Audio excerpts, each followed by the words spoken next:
Hello dear student, good evening. आज हम बात करेंगे आपके लिए जो भी बच्चे कॉम्पिटिटिव एग्जाम की तैयारी करने चाहते हैं, अपकमिंग एग्जाम 2025, जिसमें स्टेनोग्राफर को मोस्ट टारगेट किया गया है। एसएससी स्टेनोग्राफर, इसमें क्या रहता है, 100 आउट ऑफ 100 मार्क्स की इंग्लिश रहती है और 100 मार्क्स की रीजनिंग और जीके जीएस रहती है। तो हमने क्या किया है, इंग्लिश और जीके जीएस की कुछ रीजनिंग की प्लानिंग की है, जिसमें आपके लिए जो इंग्लिश का रहेगा उसमें इंग्लिश की 100 मार्क्स की तैयारी कराई जाएगी, जिसमें आपकी ग्रामर जो मोस्ट इम्पोर्टेंट रहती है उसको कवर कराया जाएगा। कम से कम 7 से 8 मंथ में आपको इंग्लिश ग्रामर को कंप्लीट करा दी जाए, प्लस प्रैक्टिस भी रहेगी। जैसे आपकी 5 या 6 महीने में कंप्लीट ग्रामर हो जाती है, तो उसके बाद आपको जो अपनी वैलिडिटी है 7 से 8 मंथ की है। यदि ऐसा होता है 7 से 8 मंथ की आपसे फीस ली जाएगी। यदि ऐसा होता है कि आपकी वैलिडिटी थोड़ी आगे बढ़ती है, नहीं उसमें कुछ चीज़ें रह जाती हैं आपकी वोकेबलरी या कॉम्प्रिहेंशन वगैरह, तो उसको भी कवर कराया जाए। प्लस प्रैक्टिस सबसे मोस्ट इम्पोर्टेंट रहता है किसी भी चीज़ को पढ़ने के बाद प्रैक्टिस।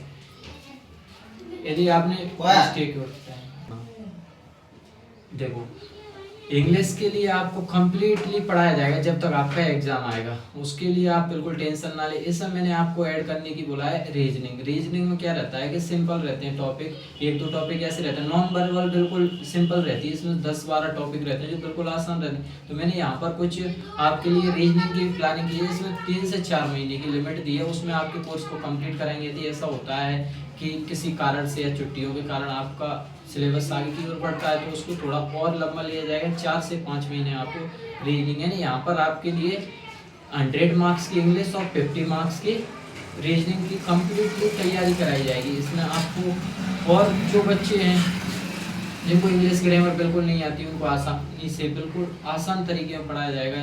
यदि क्या रहता है सबसे ज़्यादा कि बच्चे ऑनलाइन कोर्स खरीदते हैं, यदि ऑनलाइन में समझ नहीं आता तो वो वैसे ही उसमें लगे रहते हैं कुछ भी समय, क्योंकि वो इंग्लिश में पढ़ाते हैं, बिल्कुल इंग्लिश को हिंदी का यूज़ नहीं करते। तो यहाँ पर वो कमज़ोर बच्चे हैं, उनके लिए भी क्या किया जाएगा, पूरी तैयारी के साथ उनको पढ़ाया जाएगा। और इसमें आपके लिए जो वोकेबलरी रहती है सबसे इम्पोर्टेंट रहती है, वोकेबलरी को भी रूट मेथड से कराया जाएगा और रीजनिंग को भी आपको बिल्कुल आसान तरीके से कराया। इसके बावजूद आती है हमारी जो क्लास 8, 9, 10, 11, 12 वाले बच्चे, उनके लिए इंग्लिश का क्या किया जाएगा। उनके लिए अभी स्कूल स्टार्ट नहीं हुआ, अभी 10th 12th के एग्जाम होंगे, तो उनके लिए भी ग्रामर का बैच रहेगा। और ग्रामर का बैच कैसा रहेगा, जो कॉम्पिटिटिव एग्जाम वालों को पढ़ाई जाएगी वही उनको पढ़ाई जाएगी। क्या रहेगा, जिससे बच्चों की इंग्लिश कवर हो जाएगी। इसके 12th के बाद उनको ज़्यादा मेहनत नहीं करनी पड़ेगी इंग्लिश का, क्योंकि सबसे ज़्यादा 12th के बाद यदि आप जॉब चाहते हो तो एसएससी में ही जॉब की अपॉर्चुनिटी, क्योंकि इसमें स्टेनोग्राफर हुआ, एसएससी एमटीएस हुआ, सीएचएसएल हुआ, सीजीएल क्या रहता है ग्रेजुएशन के बाद दे सकते हो। तो यहाँ पर आपके लिए 8th 9th 10th वालों के लिए भी कम्प्लीटली तैयारी के साथ ग्रामर का बैच है। इसमें कोई भी बच्चा पढ़ सकता है, यानी जिस बच्चे को इंग्लिश आती है वो कोई भी पढ़ सकता है। 8th का हो, 7th का, 6th का भी, जिसको आती है इंग्लिश यहाँ पढ़ना आती है तो वो ग्रामर को पढ़, क्योंकि ग्रामर हमारा बेस रहता है। यदि हमें ग्रामर आती है तो हम आसानी से कोई भी चीज़ को बना लेते हैं ग्रामर बेस पर। मानो 10th 12th वालों को बच्चों को क्वेश्चन आंसर याद नहीं होते, यदि उनको ग्रामर की नॉलेज होती है तो आसानी से बना के लिख के आ सकते हैं, उसमें एग्जाम में याद करने की जरूरत नहीं है।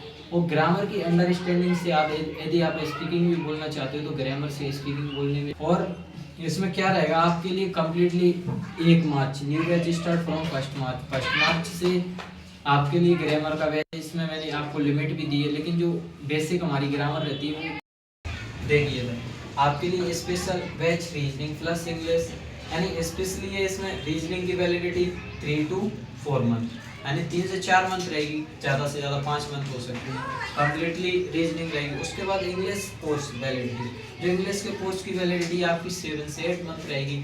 क्या है कि आपका जो एग्जाम है अपकमिंग एसएससी स्टेनोग्राफर का वो भी आने वाला है अक्टूबर या नवंबर में, तो क्या है समथिंग हमारा सिलेबस पूरा कंप्लीट हो जाएगा। कुछ चीज़ें रहेंगी जो कॉम्प्रिहेंशन वगैरह वो भी इसमें कंप्लीट रहेंगी। उसके बाद कॉम्पिटेटिव एग्जाम कोई भी हो, SSC, CGL, MTS, CHSL and other exam, क्योंकि इंग्लिश सेम रह जाती है एजिट से। मैंने एक बार आपने इंग्लिश पढ़ ली, समझो कोई भी एग्जाम आप दे सकते हो। उसके बाद क्लास 8, 9, 10, 11, 12 ये भी बच्चे क्या है ग्रामर पढ़ना चाहते हैं बहुत से बच्चे, तो उनके लिए भी क्या रहेगा, कॉम्पिटेटिव का भी बैच रहेगा और एक एक्स्ट्रा बैच भी रहेगा, दोनों में इन्वॉल्व कर सकते हैं जिससे इंग्लिश।